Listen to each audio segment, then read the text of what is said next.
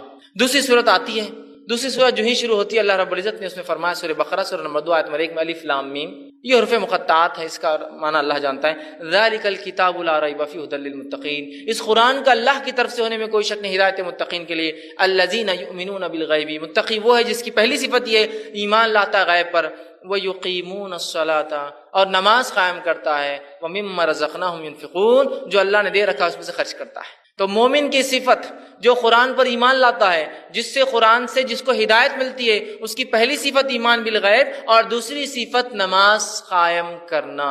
سورہ بقرہ شروع ہی ہوا ہے، تیسری آیت شروع ہوتی ہے، مومنوں کی صفت نماز قائم۔ تو گویا پتہ چلا ایمان کے بعد جو سب سے اہم رکن ہے وہ کیا ہے؟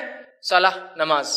دوسری جگہ اللہ رب العزت نے فرمایا سورہ ماؤن سورہ نمبر 107 آیت نمبر 4 سے آگے، فویل للمصلین، لعنت و ہلاکت و بربادی و برائی و نمازیوں کے لیے۔ کیوں لعنت و ہلاکت و بربادی ہو؟ فویل للمصلین الذین هم عن صلاتهم ساہون، اس لیے کہ وہ لوگوں پر لعنت ہو، ان نمازیوں پر لعنت ہو جو کبھی نماز پڑھتے اور کبھی چھوڑتے ہیں۔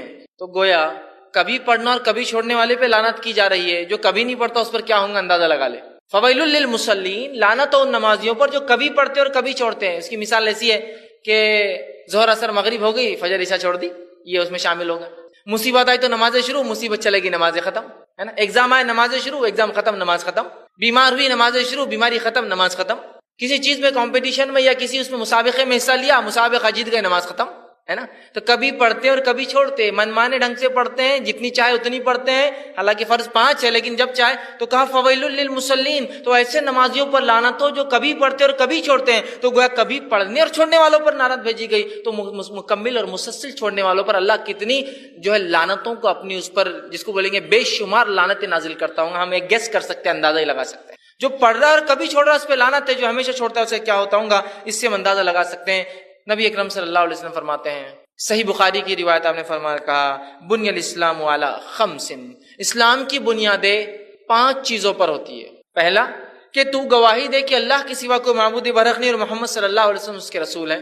دوسرا نماز قائم کرے، تیسرا جو ہے زکوٰۃ ادا کرے، چوتھا جو حج کرے، اور 5واں آپ نے فرمایا وہ صوم رمضان، اور رمضان کے روزے رکھے۔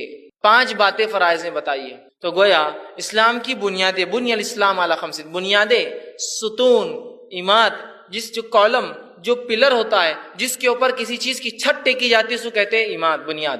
تو اسلام کی بنیادیں، اسلام جو جس چیز پر ٹکا ہے اس کے 5 کالمز اور پلر سے اسلام ٹکا ہے، اور اس میں سے سیکنڈ پلر جو ہے امپورٹنس کے اعتبار سب سے پہلا تو توحید، شہادت، اس کے بعد نیکسٹ پلر صلاح، نماز ہے۔ تو اندازہ لگائیے ہم اگر نماز کو چھوڑتے ہیں تو گویا اللہ نے جو دین، جس عماد، جن پلروں پر، جس پہ بنیاد رکھی ہے، اس بنیاد میں سے ایک بنیاد کو ہم کاٹنے والے اور ڈھانے والے بن جاتے ہیں۔ اور اسلام نے اتنی اس کی جو ہے حکم دیا کہ اس کو جو ہے دوسرا وہ کیا. اور اللہ کے رسول صلی اللہ علیہ وسلم کے پاس جب کوئی شخص اسلام قبول کرنے آتا, واقعات اٹھا لیجیے حدیث کی کتابوں میں, سیرتی کتابوں میں, جب کوئی شخص اسلام قبول کرنے آتا تو نبی اکرم صلی اللہ علیہ وسلم اس کو سب سے پہلے کلمہ پڑھاتے, اور کلمہ پڑھانے کے بعد دوسرا کام جو بولتے ہو کیا ہے معلوم آپ کو؟ نماز قائم کر. اور 2 رکعت نماز پڑھنے کا اس شخص کو حکم دیا جاتا تھا.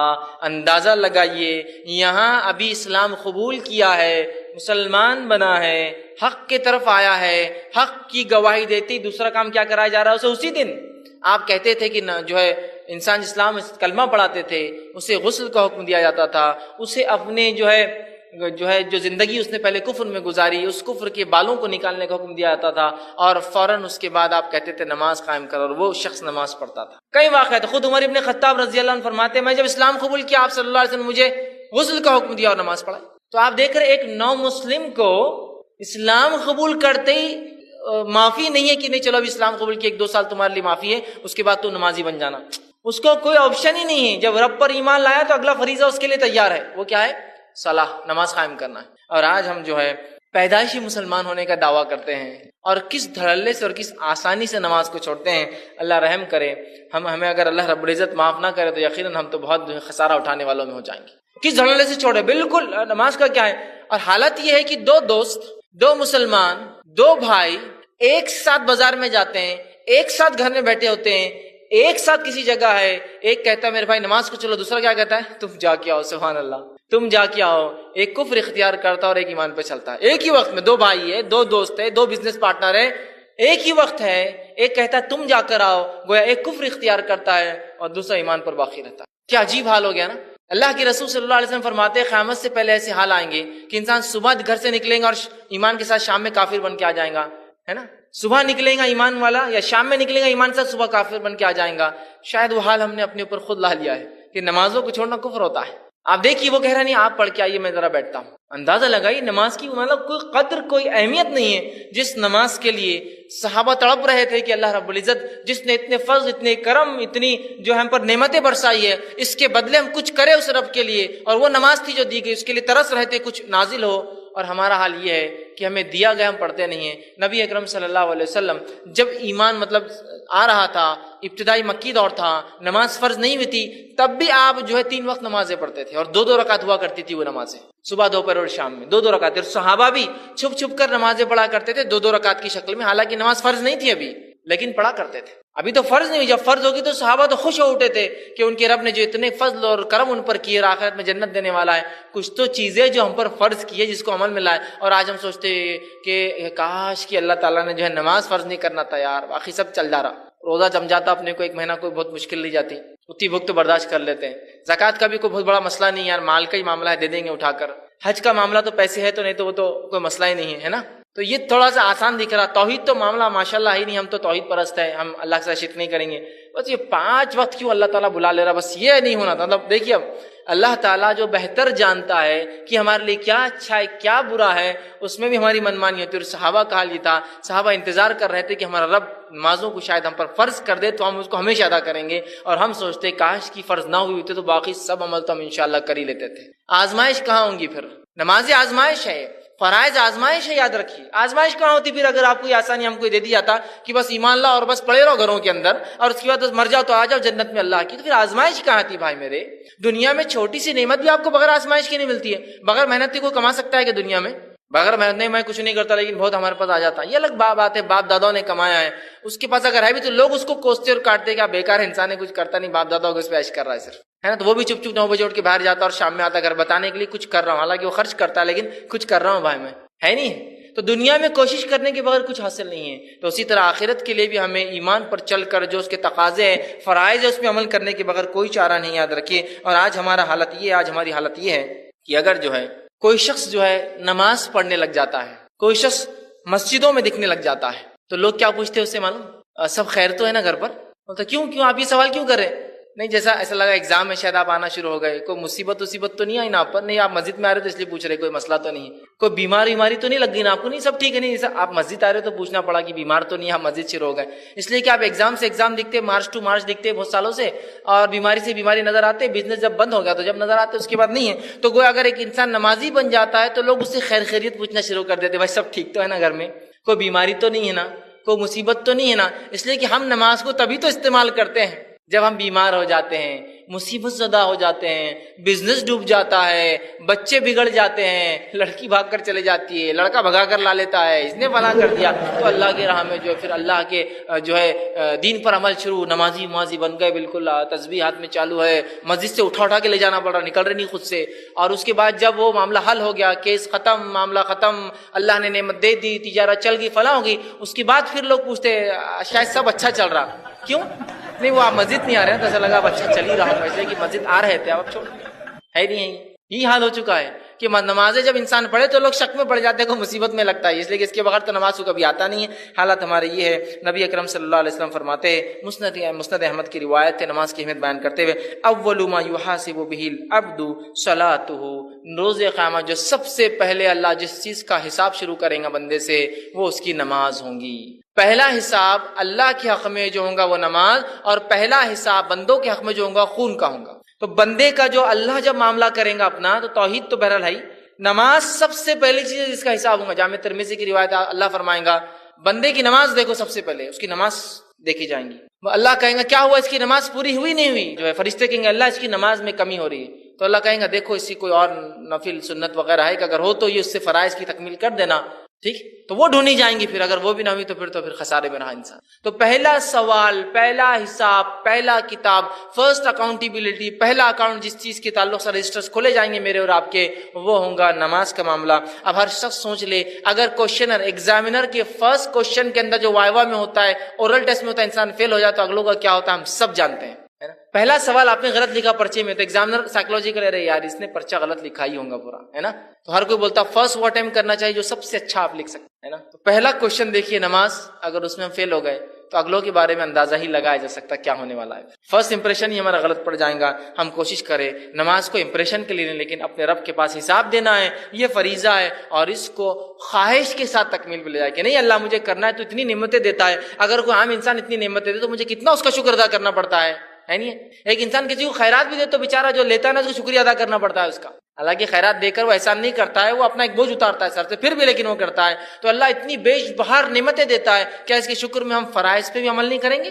بہرحال یہ بڑی ضروری چیز ہے. آج ہم جو ہے اتنی مصروفیت کا ہم بہانہ بناتے ہیں, اور جو ہے اتنے کام ہم نے اپنے اوپر جو ہے لاد لیے ہیں کہ جس کا خمیازہ اگر کسی کو بھگتنا پڑتا ہے ہماری مصروفیت کا, تو وہ صرف اور صرف نماز ہوتی ہے. اور آج جو ہے نماز کا ایسا معاملہ ہو چکا ہے کہ ہم بہت کم اسے ادا کرتے ہیں, حالانکہ نماز کی ادائیگی پابندی سے کرنا اس کی خاص تاکید اللہ کی کتاب نے دی. اللہ رب العزت سورہ انعام سورہ نمبر 6 آیت نمبر 92 فرماتا اور کہتا ہے, والذین یؤمنون بالآخرۃ یؤمنون بہ, جو لوگ ایمان لاتے ہیں آخرت پر وہ ایمان لاتے ہیں اس قرآن پہ, وہم علی صلاتہم یحافظون, اور وہ اپنی نمازوں کی حفاظت کرتے ہیں. جو آخرت پر ایمان لاتا ہے وہ قرآن پر ایمان لاتا ہے, جو قرآن پر ایمان لاتا ہے وہ نمازوں کی حفاظت کرتا ہے. مومنوں کی صفت قرآن کہہ رہا ہے کہ نمازوں کی حفاظت کرنا مومن کی صفت ہے. پھر اس کی حفاظت کا تاکیدی حکم اللہ نے دیا اور فرمایا سورہ نساء سورہ نمبر 4 آیت نمبر 162 میں, والموقنین الصلاۃ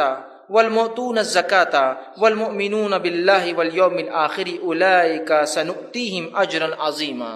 فرمایا اور جو نماز قائم کرنے والے ہیں اور جو ہے زکوٰۃ دینے والے ہیں, جو ایمان لاتے ہیں اللہ پر اور یوم آخرت پر, ایسے ہی لوگوں کے لیے ہم نے بہت بڑا اجر اٹھا کر رکھا ہے. جو نمازی قائم کرتے ہیں, جو زکوٰۃ دیتے ہیں, جو ایمان لاتے ہیں اللہ پر آخرت پر, ایسے ہی لوگوں کے لیے ہم نے بڑا اجر تیار کر رکھا ہے. اسی طرح جو ہے ایک اور آیت میں سورہ بقرہ سورہ نمبر 2 آیت میں 238 میں 238 میں اللہ فرماتا ہے کہتا ہے, حافظوا الصلاۃ الوسطیٰ, نماز کی جو حفاظت کرو, اور خاص طور سے بیچ والی نماز مطلب عصر کی نماز کی حفاظت کرو, اور خاص طور سے بیچ والی نماز کی. پھر تاکید کی نماز کی اور فرمایا سورہ مومنون سورہ نمبر 23 آیت نمبر 9, جس میں سکسیسفل لوگوں کی بات بتائی گئی ہے.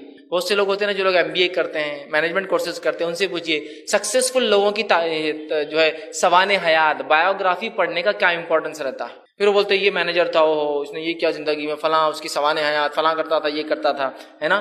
تو اب یہاں اللہ رب العزت بیان کر رہا ہے آخرت میں سکسیسفل لوگوں کی صفتیں ہیں سورہ مومنون کی ابتدا میں. اس میں سے ایک صفت جو سکسیسفل جو لوگ آخرت میں جو کامیابی اٹینڈ کریں گے ان کی ایک صفت کیا ہے اللہ بیان کر رہا ہے والذین هم علی صلاتهم یحافظون. اور آخرت میں کامیاب لوگوں کی ایک صفت ہے وہ اپنی نمازوں کی بڑی حفاظت کرتے ہیں، اس کو سید کے جوت کے رکھتے کہ بھول نہ جاؤں، چھوٹ نہ جائے، غفلت نہ ہو جائے، سو نہ جائے کہ میری سواری ایسی جگہ نہ رکے تو کچھ نہ کچھ پہلے انتظام کر لوں، وضو کا کیا معاملہ ہوگا، پانی نہیں تو تیمم کے لیے کیا تیاری کر کے نکلتا ہوں، طہارت چونکہ ضروری ہے تو طہارت کا انتظام ہے نہیں ہے اس جگہ اس کو دیکھ لوں، نہ ہو تو ڈھیلوں کا انتظام پہلے سے کر کے سفر میں نکلوں. سب پہلے سے حفاظت کرتے رہتے ہیں. اس کو حفاظت سمجھتے ہیں نا، حفاظت میں کوئی ایک چیز نہیں آتی، اوور آل مکمل طور سے اس کو سیف گارڈ کرتے ہیں. تو کہا مومن وہ ہے جو اپنی نمازوں کی حفاظت کرتے ہیں. بہت سارے لوگ نمازوں کی حفاظت کرتے ہیں جس شہر میں سفر میں گئے تو پوری نماز گل، یہاں سے دلی گئے تو دلی میں اگلی نماز. ارے کیوں؟ ارے طہارت کا مسئلہ، ٹرین میں پانی نہیں رہتی ہے. تو پھر حفاظت والے کہاں ہوئے آپ نماز کے؟ جب آپ نکلے تھے ٹرین کے سفر تو آپ کو یاد رکھنا چاہیے تھا طہارت کے لیے پانی شاید نہ ہو تو ڈھیلے پہلے سے تیار کر کے پیکٹ میں بند کر کے لے کے چلو کہ طہارت کرنے کی ضرورت پڑ گئی تو. اور اگر پانی نہ ہوا تو طہارت پھر وضو بھی کرنا ہے، نہ ہوا تو مٹی چھان کر ایک پنی میں ڈال کے لے جاؤ کہ تیمم کی ضرورت پڑے تو ٹرین میں مٹی کہاں ملیں گی، گندگی ہوتی ہے وہاں تو، ہے نا. تو پھر میں مٹی بھی لے جاؤں تاکہ تیمم کے لیے مٹی بھی تیار. یہ تو مانا حفاظت کرنے والے اپنی نماز کو سیف گارڈ کر کے رکھتے ہیں.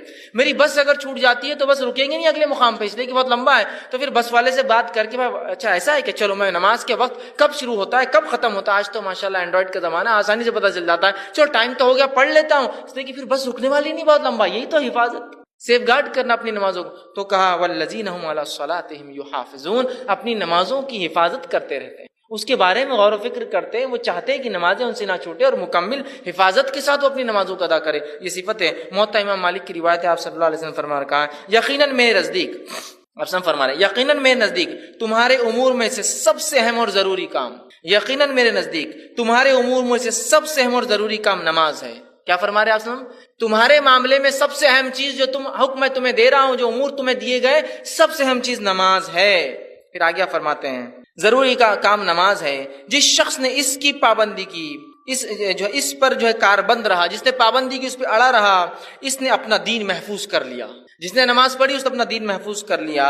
اور جس نے اسے ضائع کر دیا وہ دوسرے معاملات میں بالاولی سست اور کوتا ہوگا. پتہ یہ چلا رسول اللہ فرما رہے ہیں جو نماز میں سستی برتتا ہے اس کا مطلب دنیا کے کاموں کے لائق وہ آدمی نہیں. جو اللہ کا جو حق ہے اور سب سے پہلا امپورٹنٹ کام ہے اگر وہ نہیں کرتا ہے تو اس پہ ٹرسٹ مت کیجیے کہ آپ کے دوسرے کام بھی کر سکتا ہے، وہاں بھی وہ سستی برتیں گا. سمجھ رہے ہیں بات؟ کتنی بہترین بات آپ بتا رہے ہیں. اسی طرح جو ہے اللہ رب العزت نے جو ہے نماز کو جو ہے نجات کا ذریعہ بنایا ہے. یاد رکھیے یہ نجات کا سکسیس کا ہی ذریعہ ہے اور نماز نجات کا ذریعہ. اس کے تعلق سے سورہ حج سورہ نمبر 22 آیت میں 77 میں اللہ فرماتا کہتا ہے یا ایھا الذین آمنوا ارکعوا واسجدوا واعبدوا ربکم وافعلوا الخیر لعلکم تفلحون. اے وہ لوگو جو ایمان لائے ہو، ورکعوا رکوع کرو، واسجدوا سجدہ کرو، واعبدوا ربکم اپنے رب کی عبادت کرو، وافعلوا الخیر اور اچھے اچھے کام کرو خیر کے، لعلکم تفلحون اگر تم کامیابی سکسیس اور جو ہے آخرت میں کامیابی اور فلاح چاہتے ہو تو یہ سب کام کرو، رکوع کرو، سجدے کرو، عبادت کرو، خیر کے کام کرو، اور تاکہ تم آخرت میں جو ہے کامیاب بنو. تو کامیابی کے لیے یہ ایک ذریعہ ہے. کیا کرنا ہے؟ ہمیں نماز قائم کرنا ہے. آج ہم جو لوگ نماز نہیں پڑھتے ان کو کامیاب سمجھتے ہیں. ایک انسان کو اللہ اگر دنیا کا سب کچھ بھی دے دے اور اگر نمازی ہی نہیں ہے تو سمجھ لیجئے یہ لوزر ہے، ناکام ہے. اور ایک انسان کو دنیا میں کچھ بھی حاصل نہیں ہے لیکن اگر نماز پڑھتا ہے سمجھ جائیے سکسیسفل ہے آخرت کے اعتبار سے. وہاں کا ریزرو بینک اس کا فل ہے، یہاں کا خالی ہو سکتا. وہاں اس کا فل ہے پورا کہ وہ جانے والا ہے. تو انشاءاللہ اللہ نے چونکہ جو یہ کام کرتے انہیں کے لیے لعلکم تفلحون تاکہ تم کامیابی پاؤ میرے پاس، تاکہ تم فلاح پاؤ. اس کے لیے شرط ہے ایمان لانا، اس کے بعد نماز پڑھنا، عبادت کرنا، اچھے اچھے کام کرنا. دوسری جگہ اللہ رب العزت فرماتا ہے سورہ اعلیٰ سورہ نمبر 96 آیت نمبر 14 سے لے کے 15 میں قد افلح من زکاہا اور وہ کامیاب ہوگا جس نے اپنے نفس کا تزکیہ کیا، اپنے آپ کو پاک کیا، ایمان لے آیا جس سے اس کے گناہ معاف ہو گئے. پھر فرمایا وذکر اسم ربہ فصلی اور اس کے بعد اپنے رب کے لیے نماز قائم کیا، نماز پڑھا. کامیاب ہو گیا جس نے اپنے نفس کا تزکیہ کیا اور اس کے بعد اپنے رب کے لیے اس نے نماز پڑھی. تو یہاں بھی دیکھیے کامیاب لوگوں کی علامت نجات کا ذریعہ نماز بتایا جا رہا ہے. اسی طرح جو ہے نماز صرف ہمیں نہیں دی گئی ہے، پچھلی شریعتوں میں بھی نماز تھی اور وہ انبیاء اور وہ لوگ بھی نماز پڑھتے تھے. ایسے اللہ رب العزت 6 سے 7 واقعات نقل کیے. بس مختصر رکھتا ہوں. اللہ رب العزت فرماتا ہے زکریا علیہ السلام کا واقعہ سورہ آل عمران سورہ نمبر 3 آیت نمبر 39 میں اللہ فرماتا ہے اور کہتا ہے فنادته الملائکۃ وهو قائم یصلی فی المحراب، اور فرشتے نے ایک آواز دی زکریا علیہ السلام کو جب اپنی محراب میں وہ نماز پڑھ رہے تھے. یصلی نماز پڑھ رہے تھے، تو پتہ چلا زکریا علیہ السلام بھی نماز پڑھتے تھے. تو نماز کوئی ہم پر بوجھ نہیں، اس امت پہ نہیں ہے، یہ پچھلی امتوں پر بھی یہ چیز تھی، یاد رکھیے. دوسرے مقام پہ فرمایا موسیٰ علیہ السلام کے تعلق سے سورہ یونس سورہ نمبر 10 آیت نمبر 87 نے فرمایا رکھا وَاجْعَلُوا بُيُوتَكُمْ قِبْلَةً وَأَقِيمُوا الصَّلَاةَ وَبَشِّرِ الْمُؤْمِنِينَ. اے موسیٰ حکم دیجئے بنی اسرائیل کو کہ اپنے اپنے گھر میں جو اللہ کی طرف چہرہ کرے نماز کے لیے، قبلہ مطلب چہرہ کرنے کی جگہ قبلہ بنائے، اور اقیم الصلاح، اور تمہاری قوم کے لوگ بنی اسرائیل اگر اللہ فرعون کے ظلم سے بچنا چاہتے ہیں تو وہ نماز قائم کرے، اور جو نماز قائم کرتا ہے فبشر المؤمنین، تو ایسے ایمان والوں کو خوشخبری دے دیجیے. پھر آگے نماز. آئیے اللہ رب العزت سورہ مریم سورہ نمبر 19 آیت میں 30 اور 31 میں عیسیٰ علیہ السلام کا تذکرہ کرتا ہے. جب مریم علیہ السلام ان کو لے کر آئی اور لوگوں نے کہا مریم کیا تم نے کر دیا، نہ تمہارا جو ہے خاندان ایسا تھا، نہ تمہارے خاندان میں کسی نے ایسا، چونکہ وہ لوگوں نے کچھ غلط سمجھا. تو مریم علیہ السلام نے خالی اشارہ کیا عیسیٰ علیہ السلام کی طرف. عیسیٰ علیہ السلام بول پڑے، کیا بولا سنیے، قال انی عبد اللہ. عیسیٰ علیہ السلام نے کہا میں اللہ کا بندہ ہوں. آتانی الکتاب وجعلنی نبیا، اللہ مجھے کتاب عطا کرنے والا ہے اور مجھے اس نے اپنا نبی چن لیا ہے. وجعلنی مبارکن اینما کنت، اور میں بابرکت ہوں جب تک میں تم میں رہوں گا. اور آگے فرمایا اینا کنت واوصانی بالصلاۃ والزکاۃ ما دمت حیا، اور مجھے میرے رب نے وصیت کی کہ میں نماز قائم کروں اور زکوٰۃ دوں جب تک میں اس دنیا میں زندہ رہوں، یا جب تک میں اس دنیا میں رہوں تب تک میرے رب نے مجھے نماز قائم کرنے کا اور زکوٰۃ دینے کا حکم دیا. عیسیٰ علیہ السلام بھی اسی کی بات کر رہے ہیں.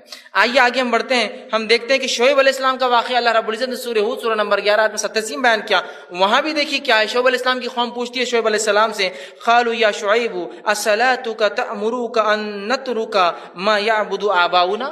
اے شعیب کیا یہ تمہاری نمازیں تم کو اس چیز کا حکم دیتی ہے کہ تم انکار کرو اس چیز کا جو ہمارے باپ دادا پوجا کرتے تھے، عبادت کرتے تھے؟ کیا تمہاری نماز یہ حکم دیتی ہے تم کو اللہ کی عبادت کرو اور ہمارے معبودوں کو چھوڑ دو؟ گویا مشرکین نے صحیح پہچانا تھا، نماز توحید کی دعوت دیتی ہے، شرک سے دور کرتی ہے. اور دیکھیے اکثر جو مسلمانوں میں سے لوگ شرک کرتے ہیں نا، بے نمازی ہوتے ہیں اس لیے شرک بھی کرتے ہیں. تو کہا کیا شعیب تمہاری نمازیں تم کو اس کا حکم دیتی ہے؟ ظاہر سی بات ہے اس کا مطلب یہاں شعیب علیہ السلام کی نمازیں ان کو اس کا حکم دیتی تھی. آئیے اسی طرح اللہ رب العزت نے جو ابراہیم علیہ السلام کے بارے میں بیان کیا اور قرآن نے کہا سورہ ابراہیم سورہ نمبر 14 آیت نمبر 40-40 میں رب اجعلنی مقیم الصلاۃ ومن ذریتی ربنا وتقبل دعا. اے اللہ مجھے اور میری ذریت آل اولاد کو تو نمازی بنا، اور اے اللہ میری دعا کو تو سن لے، تو دعاؤں کو سننے والا ہے. مجھے اور میری ذریت کو، مجھے اور میرے آنے والوں کو، گویا ایک طرح سے دعا ہے جن کو اولادیں ہونے والی ہے نا، یہ دعا کیا کرے. اس لیے کہ یہاں ابراہیم علیہ السلام بھی جو ہے دعا کر رہے اپنے لیے اور اولاد کے لیے آنے والی. اے اللہ مجھے اور میری اولاد کا نماز قائم کرنے والا. ہم کہاں دعا کرتے ہیں اپنی اولاد سے پیدائش سے پہلے اللہ نمازی بنا؟ ہم جو دعا کرتے ہیں اللہ چاند جیسا ہو، گورا ہو، یہ ہو، صحیح سلامت ہو، اس کو بیماریاں نہ ہو، فلاں ہو، ایسا ہو، انجینئر بن جائے، ڈاکٹر بن جائے، یہ بن جائے، کروڑپتی بن جائے، فلاں پتی بن جائے، چاند پر رہے، مارس پر جائے، یہ کرے. یہ نماز قائم. دیکھیے ابراہیم علیہ السلام دعا ربی جعلنی مقیم الصلاۃ، اے اللہ جو ہے مجھے نماز قائم کرا، ومن ذریتی، اور میری اہل اولاد کو بھی تو نمازی بناؤ. چونکہ الٹیمیٹ سکسیسفل انسان یہی ہوتے ہیں، تو اس لیے الٹیمیٹ سکسیس کی دعا ہو رہی ہے اہل اولاد کے لیے.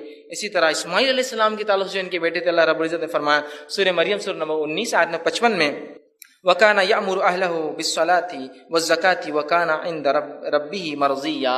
اور اسماعیل علیہ السلام اپنے گھر والوں کو حکم دیا کرتے تھے، بیوی بچوں کو، نماز کا، زکوٰۃ کا، اور وہ اپنے رب کے نزدیک یہ بڑے پسندیدہ تھے اسماعیل علیہ السلام. دیکھیے اسماعیل علیہ السلام اپنے اہل و عیال کو حکم دیتے تھے، اور نبی اکرم صلی اللہ علیہ وسلم کو اللہ نے حکم دیا سورہ عنکبوت سورہ 29 آیت نمبر 45 میں اقیم الصلاۃ، اے نبی آپ نماز قائم کیجیے، ان الصلاۃ تنہی عن الفحشاء والمنکر، اس لیے کہ نماز فحش اور منکر برے کاموں سے انسان کو روکتی ہے نا.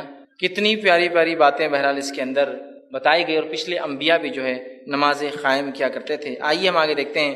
جامع ترمذی کی روایت ہے، آپ نے فرمایا اور کہا معاذ بن جبل رضی اللہ عنہ اس کے راوی کہتے ہیں آپ صلی اللہ علیہ وسلم مجھ سے کہا کیا میں تجھے اسلام کا سر، اس کا ستون مطلب اس کے کالمز، ستون، اور اس کی چوٹی نہ بتلا دوں، سب سے زیادہ ہائٹ جو ہوتی ہے؟ انہوں نے کہا اللہ کے رسول صلی اللہ علیہ وسلم بالکل بتلائیے. تو آپ نے بتایا دین اسلام کا سر خود اللہ اور اس کے رسول کے سپردگی ہے، ان کو مان لینا ہے. پھر فرمایا اس کا ستون نماز ہے اور اس کی چوٹی جہاد ہے. ستون